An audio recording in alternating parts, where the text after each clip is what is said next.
Hello, and welcome. I'm not quite sure what that was. But yeah, welcome to the unexpected results on the Slyphor channel. I've got another pack with a dragon grip on it. I'm pretty sure it's a dragon grip. So let's get straight into the pack. I'm just gonna... Yeah. If I can get straight into the pack, that is, which I am now doing slowly. So yeah, Khan's has been pretty good for me, opening both Khan's Planeswalkers, along with a couple of the actual Khans, and various other really good mythics, and some not so good mythics. I've pulled an Ugin's Nexus, which is possibly the worst mythic for standard in this set, until we get Fate Reforged coming out, because that should have a lot of artifacts in it, possibly an Ugin. So first, we have Canyon Lurkers. Canyon Lurkers is pretty bad, in all honesty. 5-drop 4 and a red for a human rogue, so it doesn't fit archetypes, because it's not a warrior and it's a Mardu card. And morph for 3 and a red, so it'll be 1 cheaper if you spend 3 the turn before to drop it as a 2/2, and then it flips up for being a 5/2, which it'll still die. It might kill something. It's effectively a 2/2 with a slight buff that you can trigger as it dies, pretty much. Next, Smite the Monstrous. I know the artwork from this one because I've got a foil one and it looks awesome. Like that whole bit there, and all like the background and stuff is all shiny. But that, like, smashing through his chest looks so good in foil. But yeah, a white 3/1 white instant. Destroy target creature with power 4 or greater. So anti-teamer, anti-ferocious spells for Abzan, Jeskai and Mardu will use white. I'm learning them. I just need to learn the wedges properly. Not wedges, the slices? Allies? Shards, that's the one. The shards, like Bantan Esper and Grixis. And the other two. Whatever the other two are. But yeah, pretty good. Then we have a money card, Treasure Cruise. Everyone loves Treasure Cruise in Standard for some reason, because it runs in the I Mill You Out deck for Teamer. Pretty sure it can run in Sultai as well. But yeah, it's basically Treasure Cruise's Tigan Schemings to pull out an Astral Cornucopia,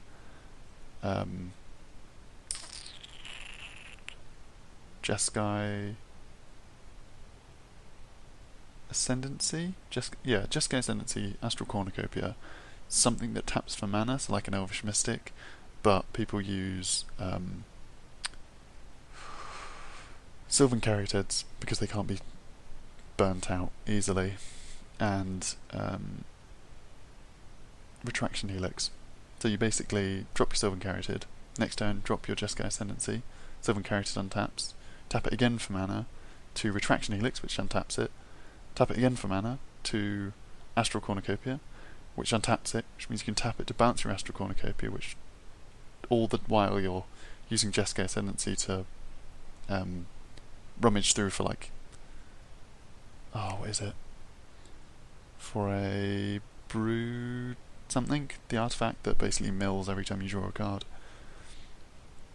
But yeah, and then you just keep dropping Astral Cornucopia and bouncing it for nothing, because it's an XXX artifact.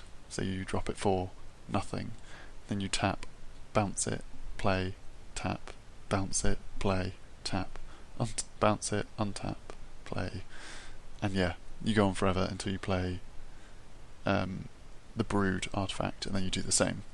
So yeah, Treasure Cruise is a good search card. Draw 3 cards with Delve, but it's an 8-drop. But Delve, so it isn't an 8-drop, basically. Then we have Arrow Storm, a pretty good Mardu card. 2 2 red and a... My mind is just still thinking about the disgustingness of that combo. But yeah, 2 red and 3. Deal 4 damage to target creature or player, with Raid, which deals 5 damage that can't be prevented. Pretty good, not amazing because it's pretty high drop for Mardu, but it's okay. Then we have Molting Snakeskin, a 1-drop black enchantment. An enchanted creature gets +2/+0 and can spend 2 and a black to regenerate. Pretty good. Like a cheap artifact, a cheap enchantment drop that then lets you regenerate for not very much. Then we've got Dragon Scale Boon, an instant for 3 and a green, put 2 counters on target creature and untap it.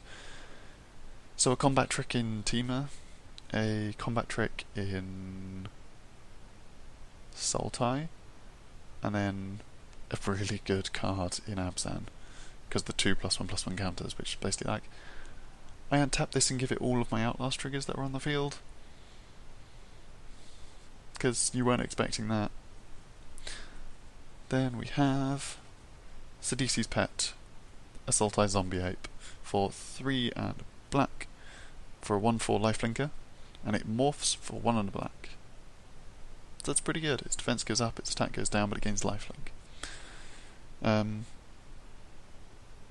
suppose if you're struggling to get the 1 black, you can drop it as its morph, and then as soon as you draw the 1 black, you can basically just flip it over for nothing, pretty much. I mean, flip it over for 2, but yeah. Other than that, I'm not sure why you'd play it for its morph if you've got the black and you're drawing mana like you've got mana in your hand. I would just wait a turn and just drop it as a 1/4 lifelinker, because people aren't really going to care. You're not really going to like flick it up and go, I block your thing with 3 power to gain 1 life. I mean, you might, but it's not amazing. It's not like a huge combat trick or anything. We then have an Alpine Grizzly, a 4/2 bear for 3, 2 and a green. It's pretty good, passes vanilla. I mean, its defense is a bit low, but its attack's higher, so it makes up for it. And it's a bear. Ugh, bears.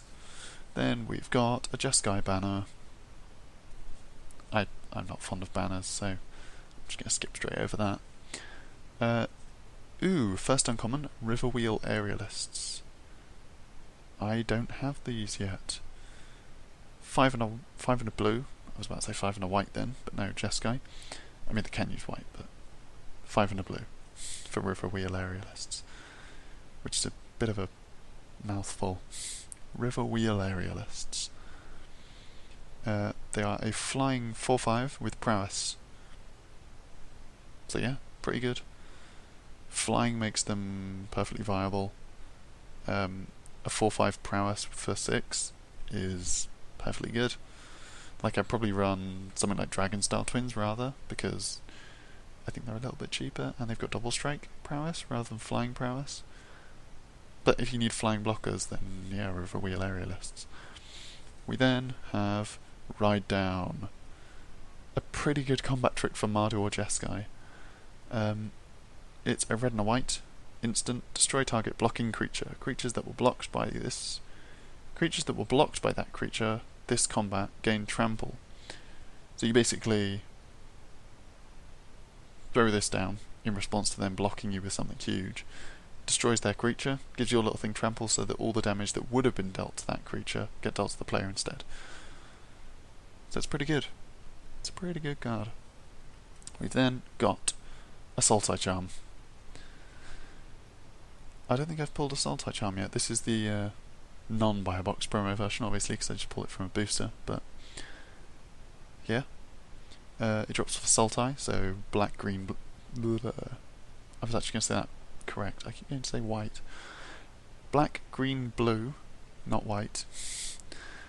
Instant, choose 1, destroy target monocolored creature, destroy target artifact or enchantment, or draw 2 cards, then discard a card. So it gives you versatility. It works pretty well against Theros with the destroy enchantment. It should work pretty well in Fate Reforged with the destroy artifact. Destroy monocolored creatures, so if anyone decides, you know what, I'm not going to run a Khan, I'm not going to run dual colours from Ravnica, I'm going to go monocolor. Go solid Theros Devotion, and you can just go, no, I don't like that. Keeps going dark 'cause my screen keeps going off. There we go. And then the draw 2 cards to discard 2 cards, so a bit of looting, bit of hand fixing. Seems pretty good.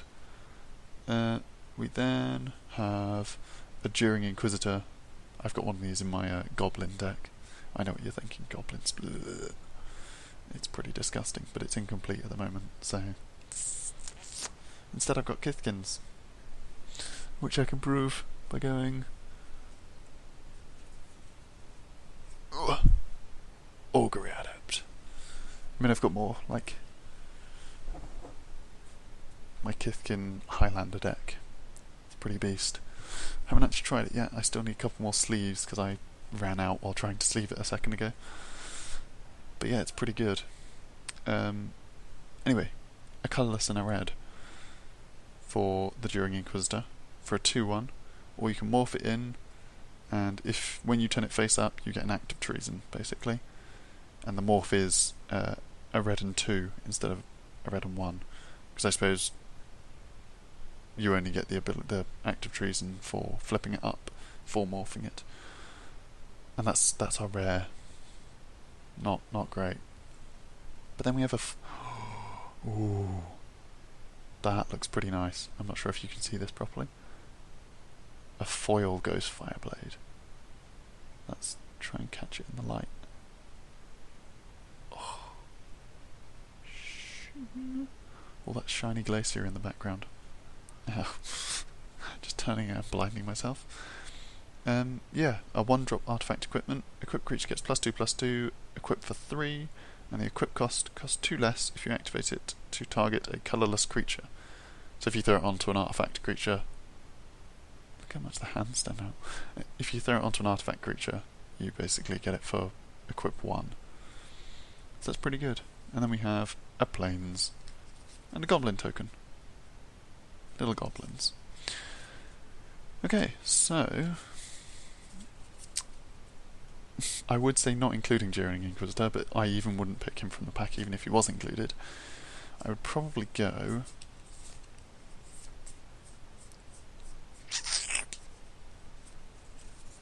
either, if you're running artifacts, Ghostfire Blade is ridiculous. Sultai Charm, really good versatility, but you kind of have to be running Sultai, so... And Sultai isn't my kind of playstyle, it's very graveyard heavy for the delve mechanic, so I probably wouldn't run that personally, but it's a really good card. Ride Down. Ride Down would be my pick. Would be...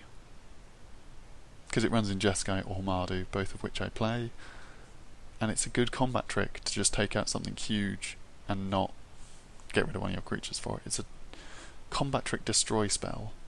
Like, I mean, you have to leave a red and a white open, but if you're running Mardu, they'll just expect you to be saving it for raid mechanics.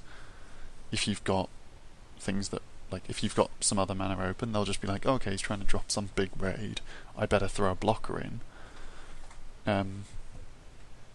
to try and not take the damage so that when the big raid comes out, you can stop it. And then you drop this and just go, nope, having none of that, my creature's staying around. But yeah, and in Jeskai they just expect you to play combat tricks to get the prowess off, and that's what this does. So it triggers prowess, it fakes out raid, so it's really good in the 2 decks that you would use it in. So yeah, a pretty good pack, other than Jeering Inquisitor.